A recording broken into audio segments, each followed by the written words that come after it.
দান করে জাহান্নামের শাস্তি হতে নিজেকে হেফাজত করো। সহিহ বুখারী হাদিস নম্বর 6023। প্রিয় ভাইরা, নাম্বার 18, যদি ভালো হতে চাও তবে সর্বপ্রথম মিথ্যা বলা ছেড়ে দাও। 19, তুমি যখন রাস্তা দিয়ে যাও তখন আল্লাহর নামে জিকির করো, কারণ হাসরের দিন ওই রাস্তা তোমার নামে সাক্ষ্য দিবে। 20, তোমরা সব সময় উজু করো, কারণ কিয়ামতের দিন যারা উজুকারী তাদের হাত পা উজ্জ্বল থাকবে। সুবহানাল্লাহি ওয়া বিহামদিহি। 21, যার দুঃখ বেশি তার প্রতি আল্লাহর রহমতও বেশি।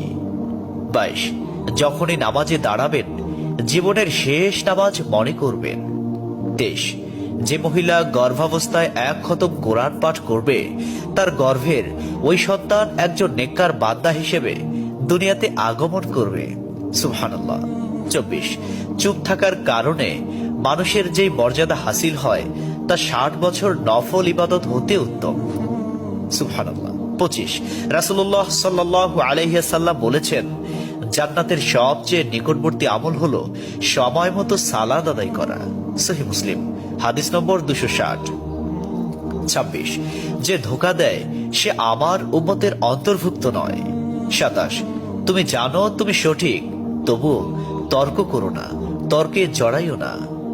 28, হযরত মুহাম্মদ সাল্লাল্লাহু আলাইহি ওয়াসাল্লাম বলেছেন, তোমরা বিপদে পড়ে মৃত্যু কামনা করবে না, বরং বলবে, হে আল্লাহ, যে পর্যন্ত জীবিত থাকা আমার জন্য কল্যাণকর আমাকে ততক্ষণ জীবিত রাখুন, এবং যখন মৃত্যু আমার জন্য কল্যাণকর তখন তুমি আমাকে মৃত্যু দাও।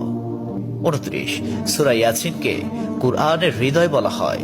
30, হযরত মুহাম্মদ সাল্লাল্লাহু আলাইহি ওয়াসাল্লাম বলেন, মায়ের একটি কষ্টের নিঃশ্বাস 7টি দোজখের চেয়েও ভয়ঙ্কর, আর একটি সুখের হাসি 8টি বেহেশতের সমান। সুবহানাল্লাহ।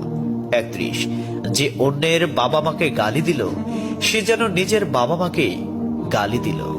32, রাসূলুল্লাহ সাল্লাল্লাহু আলাইহি ওয়াসাল্লাম বলেছেন, আমি যা জানি তোমরা যদি তা জানতে পারতে তবে নিশ্চয় খুব কম হাসতে এবং খুব বেশি পরিমাণে কাঁদতে। 30, মানুষ যদি মৃত ব্যক্তির আর্তনাদ দেখত এবং শুনতে পেত তাহলে মানুষ মৃত ব্যক্তির জন্য কান্না না করে নিজের জন্য কাঁদত।